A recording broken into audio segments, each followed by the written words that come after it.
Here he comes. Let me have it. I want it. There's the pussy. There is Lee. It began with the fatal shooting of Lee Harvey Oswald, the accused assassin of John Kennedy, by Jack Ruby, the Dallas nightclub owner. The television cameras are rolling. Millions of Americans are watching live, unaware they're about to witness the end of the most controversial figure in American history forever. Lee Harvey Oswald, the man accused of assassinating President Kennedy, stands flanked by detectives, seconds away from a transfer that will never be completed. In less than 60 seconds, a single gunshot will echo, taking with it any chance of learning the truth about what really happened in Dallas. Was he guilty, innocent, a patsy in something bigger? The answers died with him, but his final 24 hours reveal a man caught between defiance and desperation, carrying secrets that would haunt America for generations. The countdown begins exactly 24 hours earlier.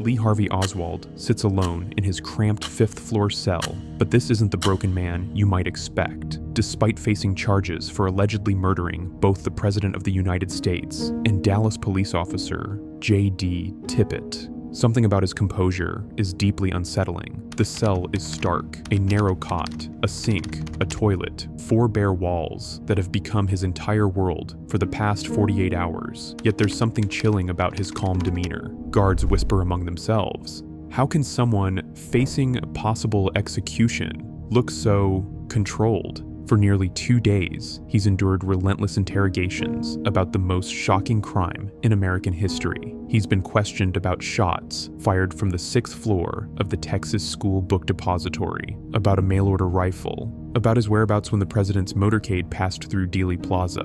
But Oswald maintains his innocence with an almost unnerving certainty. What the guards don't know is that this brief respite from questioning isn't rest for Oswald, it's calculation time. His mind, the same mind that taught itself Russian as a teenager and orchestrated a defection to the Soviet Union, is working on something. But what? He's been allowed to shower and change clothes, trading his rumpled arrest attire for a fresh black sweater. Prison guards note something that will haunt them later. Despite the enormity of his situation, Oswald takes meticulous care with his appearance. His dark hair is combed with precision, parted on the left, as it had been throughout his adult life. His expression remains stoic, showing none of the fear that typically marks men facing such serious charges. Is this the composure of innocence, or something more calculating? Lee Harvey Oswald was never ordinary. Born in New Orleans on October 18, 1939, his life reads like a psychological thriller written by fate itself. His father died of a heart attack 2 months before Lee's birth, leaving him to be raised by Marguerite, a mother whose own sense of victimization would create a childhood of constant instability. Mrs. Oswald, were you watching?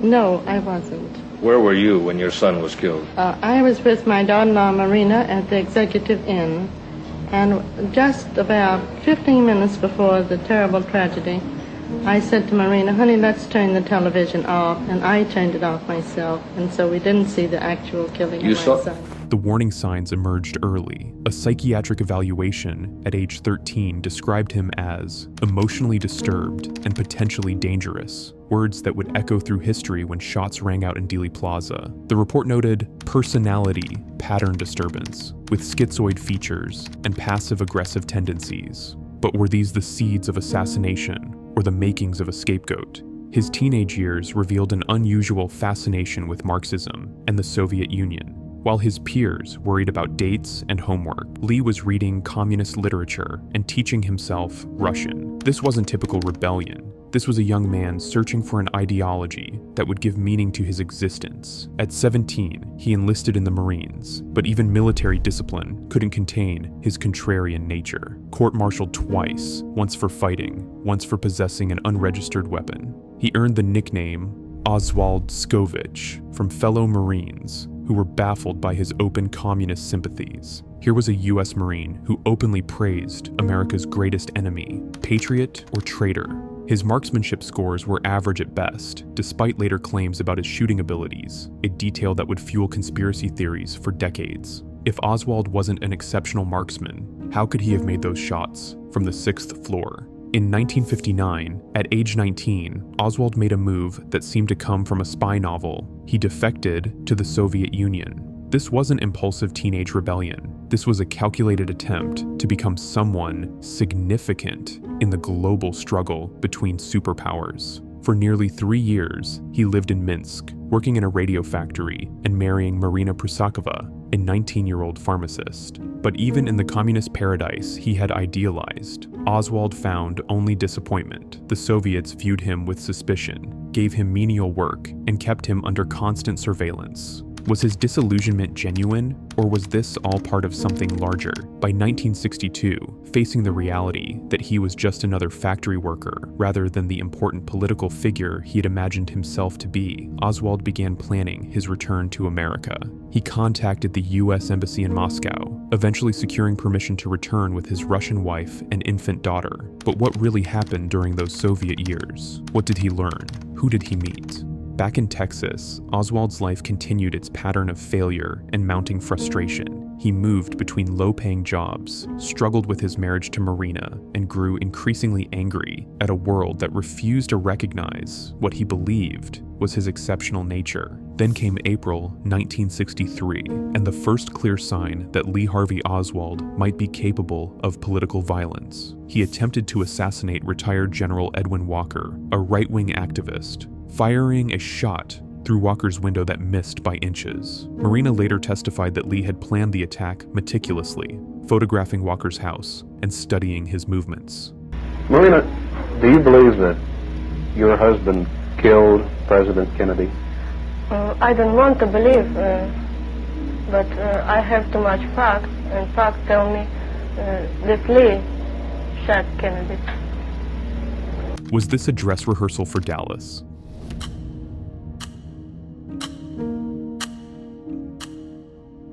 Oswald is brought downstairs for a police lineup, but the stakes couldn't be higher. This lineup isn't for President Kennedy's assassination, it's for the alleged murder of Officer J.D. Tippit, the crime that occurred about 45 minutes after the shots in Dealey Plaza.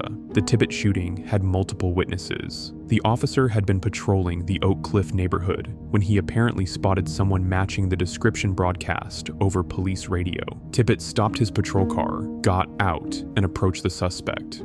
What words were exchanged? What made Tippit suspicious enough to stop? According to witnesses, after a brief conversation, the suspect pulled a .38 caliber revolver and fired 4 shots, killing the 39-year-old officer instantly. Hello, police operator. What is shooting out here? Where's it at? Between Marsalis and Beckley. It's a police officer. Somebody shot him. What's it? 404 10th Street. 78. It's in a police car. The gunman then walked away calmly, reloading his weapon as he went. But was that gunman really Lee Harvey Oswald? The lineup takes place in the basement assembly room, the same basement where Oswald will die tomorrow, standing with 3 other men of similar height and build. Oswald appears almost detached from the proceedings, as if he's watching someone else's life unfold. Helen Markham, a waitress who witnessed the Tippit shooting while waiting for a bus, is brought to view the lineup through one-way glass. She had been standing just yards away when it happened, close enough to see the shooter's face clearly. Despite her visible nervousness, Markham makes her identification. That's him. That's the one who shot the policeman. 2 other witnesses, Domingo Benavides and Ted Calloway, also identify Oswald, though their views had been from greater distances. But eyewitness testimony is notoriously unreliable. Were they seeing what they expected to see? Back in his cell after the lineup, Oswald shows no visible reaction to these identifications. Guards report that he seems calm, almost disconnected from the gravity of the situation. He asks for reading material and studies the newspapers, covering his arrest with what observers describe as detached curiosity. Is this the behavior of an innocent man, or someone whose mind operates differently than most?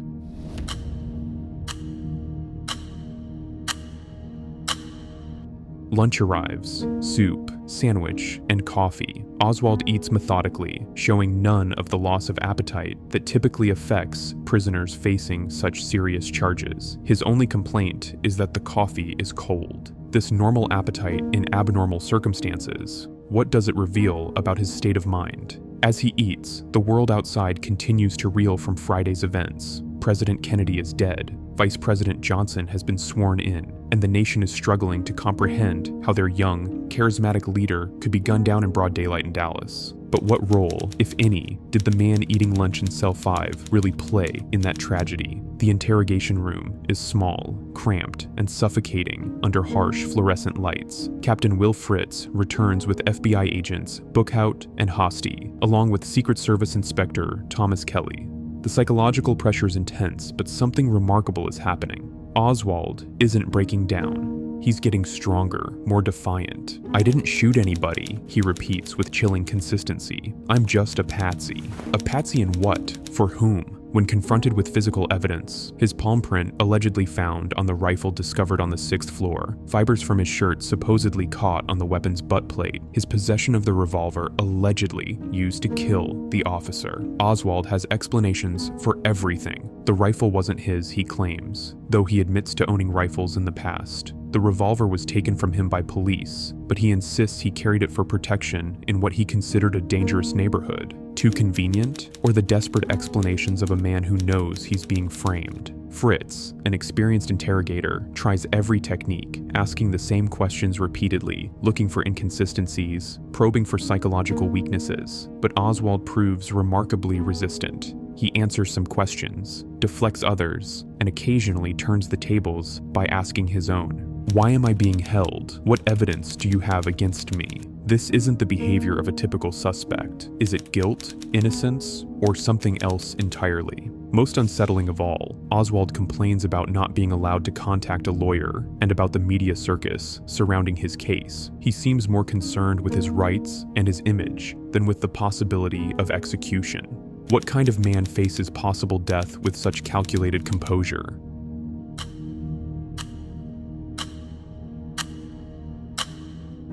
Oswald's mother, Marguerite, and his brother Robert arrive for a visit that's as awkward as it is brief. Even with his own family, there's something cold and disconnected about Lee's demeanor. "I don't know what this is all about," he tells them calmly. "I haven't shot anybody."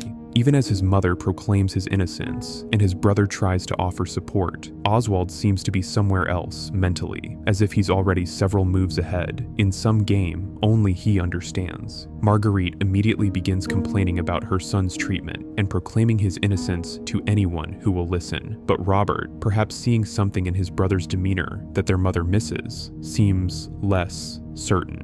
What did Robert see in Lee's eyes that day? What doubts began forming in his mind? The visit lasts only 15 minutes before guards escort the family members away. Oswald watches them go with little visible emotion, then returns to his cell for what he calls thinking time. Was this goodbye? Did he somehow know he would never see them again? Oswald makes a request that will prove fatal.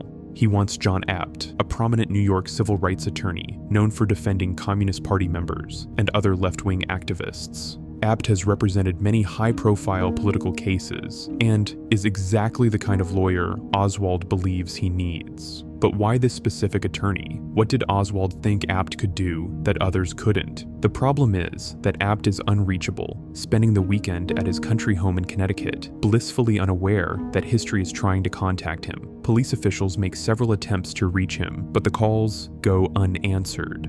When offered a local Dallas attorney, Oswald refuses with words that will haunt investigators. "If I can't have John Abt, I'll represent myself." This decision will cost him his life. Without legal representation actively working on his behalf, no one is fighting the decision to transfer him to the county jail.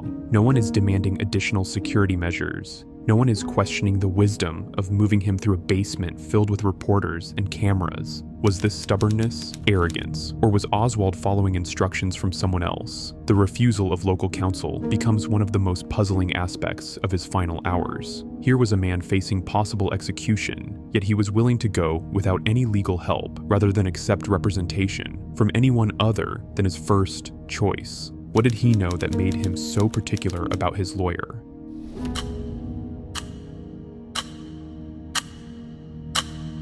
Dinner arrives. Meatloaf, mashed potatoes, green beans, bread, coffee, and Jell-O for dessert. Again, Oswald eats with normal appetite, but guards notice something unsettling. His eyes never stop moving, constantly scanning, as if he's perpetually calculating something. What scenarios is he running through his mind?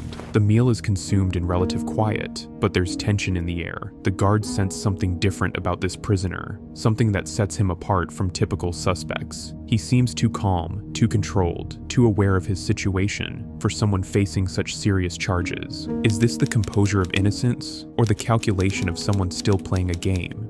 Oswald is allowed to make a phone call to his wife Marina, who is staying with friends in the Dallas suburb of Irving. The call is monitored by police, conducted in a mixture of Russian and broken English that many officers can't understand. But those who could translate later describe something bone-chilling about the conversation. Marina remembered Lee sounding unlike himself, formal, distant, almost cold. There was something final in his tone, as if he were saying goodbye forever. "I love you," he tells her in Russian. "Take care of our babies." Did he know? Did he somehow sense what was coming? Marina tries to ask practical questions. When will he be released? What should she do? How will they manage financially? But Lee cuts the conversation short with words that will echo through history. "I have to go. They won't let me talk much longer." After hanging up, he sits quietly in his cell for nearly an hour, staring at the wall, occasionally moving his lips as if talking to himself. Guards report that he seems to be rehearsing something, but they can't make out the words. What final thoughts was he organizing? What last plans was he making? While chaos reigns throughout the Dallas Police Department. Reporters crowding hallways, FBI agents rushing between meetings, officials holding impromptu briefings. Oswald sits calmly in his cell, reading newspapers about himself, with what observers describe as detached fascination. He studies every photograph, every article, every detail of how his story is being told to the world. He shows particular interest in coverage of his defection to the Soviet Union, occasionally shaking his head as if disagreeing with the reporting. When a reporter questions his marksmanship abilities, noting his average scores in the Marines, Oswald snorts derisively and mutters to a guard, "They don't know what they're talking about." Is this wounded pride, or does he know something about his shooting abilities that the records don't show?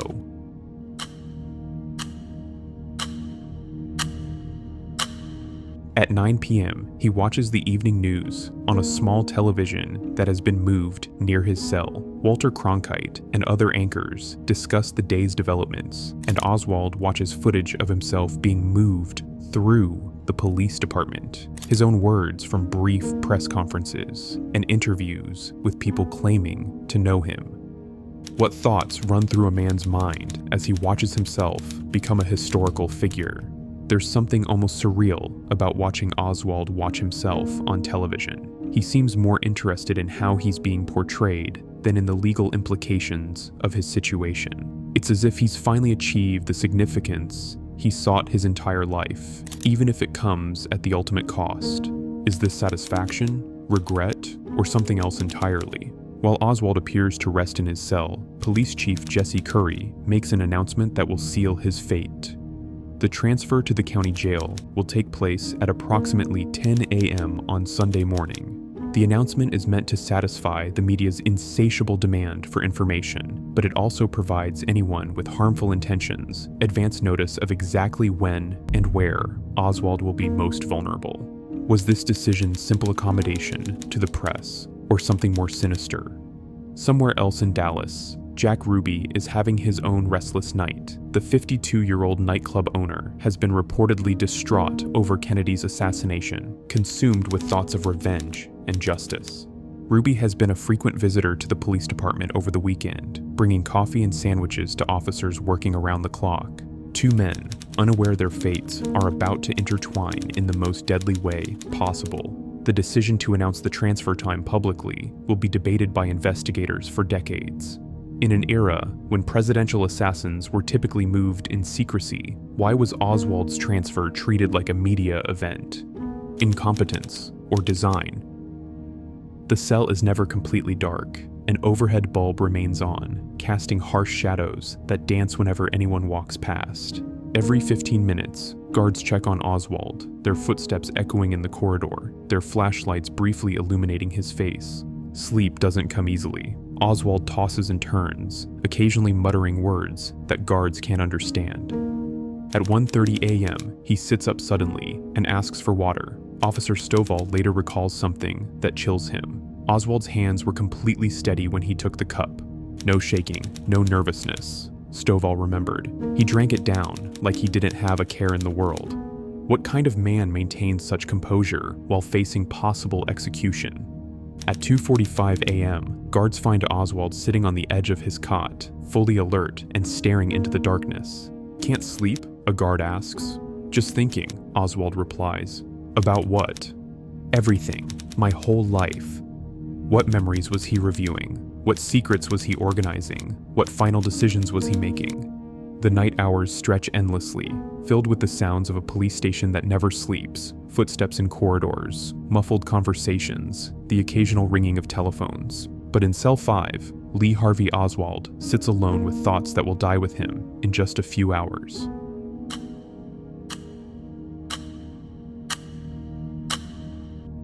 Dawn breaks gray and overcast over Dallas, matching the somber mood of a city still reeling from Friday's tragedy. Oswald is awake before the sun, sitting alert on his cot, as if he's been waiting for this moment. Breakfast arrives at 6:30 a.m. Coffee, toast, scrambled eggs, and orange juice. He eats slowly, methodically, as if he has all the time in the world. Remarkably, he even compliments the guard on the coffee, saying it's better than what he'd been served the previous day. "You seem pretty calm for someone in your situation," the guard observes. Oswald looks up with those enigmatic eyes and delivers words that will haunt everyone who heard them. "What's done is done. Worrying about it won't change anything." The philosophy of a fatalist, the resignation of guilt, or the calm of someone who knows exactly what's about to happen. By 7 a.m., the Dallas Police Department is buzzing with unprecedented activity. The building is crowded with reporters, FBI agents, Secret Service personnel, and curious onlookers. Security is supposed to be tight, but in reality, anyone with press credentials can gain access to most areas of the building, including the basement where Oswald will soon die. At 7:30 a.m., Oswald makes his final request as a free man. He wants to shave and clean up before his transfer. Under heavy guard, he's escorted to the washroom, where he carefully grooms himself with the same precision he's shown throughout his ordeal. He combs his hair neatly, parts it on the left as he's done throughout his adult life, and adjusts his black sweater while studying his reflection in the small mirror from different angles. There's something almost ritual about this final grooming, as if he's preparing for a ceremony rather than a transfer. "You look fine," one of the guards tells him. Oswald continues staring at his reflection and replies with words that prove prophetic. "I want to look presentable. The whole world is going to be watching." Did he know? Did he somehow sense that this would be his final public appearance? An armored car is brought to the basement garage and positioned just a few feet from the elevator that will bring Oswald down from his cell. The route has been planned carefully. Down the elevator, across the basement garage, into the armored car, then a short drive to the county jail. Simple, straightforward, foolproof. But unknown to police officials, Jack Ruby is already in the area.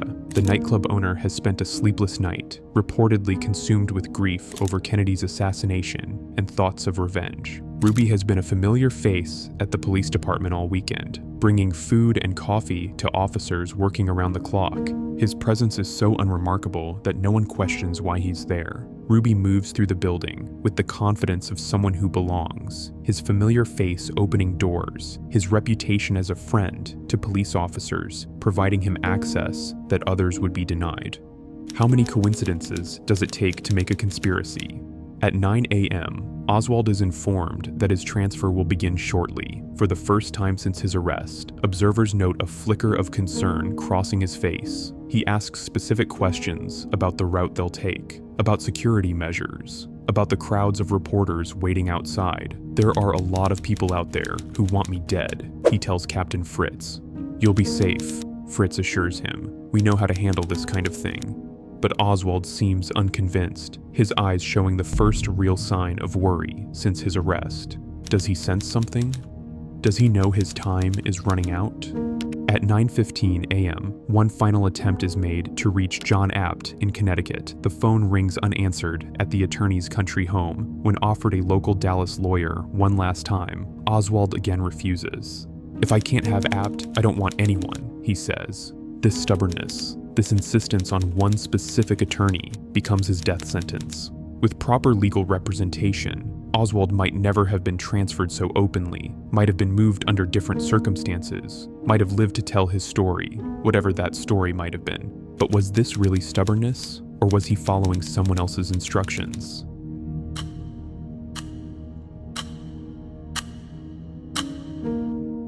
The final preparations are complete. Oswald is handcuffed to Detective Jim Lavelle, a veteran officer wearing a light-colored suit and Stetson hat. Detective L.C. Graves flanks Oswald's other side. The three men stand by the elevator, waiting for the signal that will send them into history.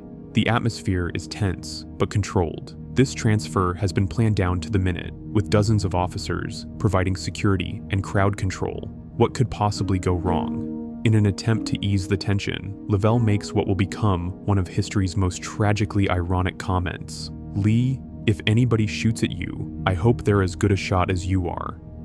Oswald turns to look at the detective, and for the first time in days, a slight smile plays at the corners of his mouth. His response will haunt everyone who heard it. "Nobody's going to shoot me."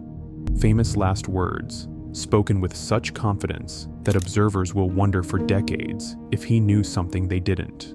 At 11:20 a.m., the elevator doors open with a mechanical groan that sounds like destiny clearing its throat. The descent begins, not just to the basement, but into one of history's greatest mysteries. The basement garage is a scene of controlled chaos. More than 70 people are packed into the space. Police officers, FBI agents, reporters, camera operators, and curious onlookers. The bright television lights create a surreal, almost theatrical atmosphere. As the elevator reaches the basement level, Oswald takes what witnesses later describe as a deep, deliberate breath. The doors open to reveal a sea of faces, flashing cameras, and shouting reporters. For a man who has spent his entire life seeking significance, this is his moment of ultimate notoriety. But the cost is about to become clear. Oswald, still handcuffed to Detective Lavelle, steps into the bright lights. The crowd presses forward. Cameras click and whir. Reporters shout questions that will never be answered. From somewhere in the mass of people, Jack Ruby emerges like a figure from a nightmare. In his right hand is a .38 caliber Colt Cobra revolver, the same type of weapon Oswald allegedly used to kill Officer Tippit. Time seems to slow as Ruby pushes through the crowd, his face a mask of determination and rage.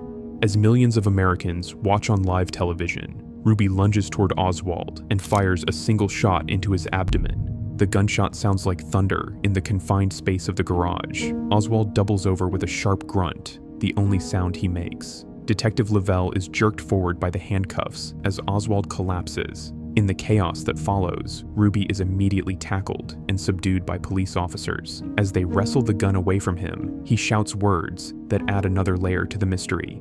"You all know me. I'm Jack Ruby. You know me." Why did he want them to know who he was? What did he think his identity would accomplish? Oswald is rushed to Parkland Hospital, the same hospital where President Kennedy had died just 2 days earlier. Dr. Malcolm Perry, who had tried desperately to save the president, now works frantically to save his accused assassin. But Ruby's shot has been devastatingly accurate. The bullet has torn through Oswald's aorta, vena cava, kidney, liver, and spleen. For nearly 2 hours, doctors fight to save his life, giving him massive blood transfusions and performing emergency surgery. In those final unconscious hours, what secrets died with him? At 1:07 p.m. on November 24th, 1963, Lee Harvey Oswald is pronounced dead. Whatever he knew about November 22nd dies with him. Was he guilty, innocent, part of something larger? The truth went to the grave in that basement. Jack Ruby's motives for killing Oswald remain as mysterious as Oswald himself. Ruby claimed he shot Oswald to spare Jackie Kennedy the ordeal of a trial, to show the world that Dallas had heart and felt the president's death deeply. But was it really that simple, or was there something more? Ruby himself died in prison 4 years later, succumbing to cancer while awaiting retrial on his murder conviction. Like Oswald, he took his secrets to the grave, leaving behind only questions that multiply with each passing decade. The Warren Commission concluded that Oswald acted alone in assassinating President Kennedy, but polls consistently show that most Americans remain unconvinced. The questions that began in Dealey Plaza and ended in a police basement continue to burn as intensely today as they did in those dark November days. What really happened during those final 24 hours? What was Oswald thinking? What did he know? What secrets died with him? The basement of the Dallas Police Department, where Oswald breathed his last as a free man, became a crime scene in its own right. The transfer that was supposed to ensure his safety instead ensured his silence. The security measures that were supposed to protect him provided his killer with the perfect opportunity. In the end, Lee Harvey Oswald achieved the significance he had sought his entire life, but not in the way he had intended. Instead of becoming a heroic figure in some grand political drama, he became one of history's most enigmatic figures, forever linked to the assassination of John F. Kennedy, forever suspected of being either a lone gunman or a patsy in something much larger.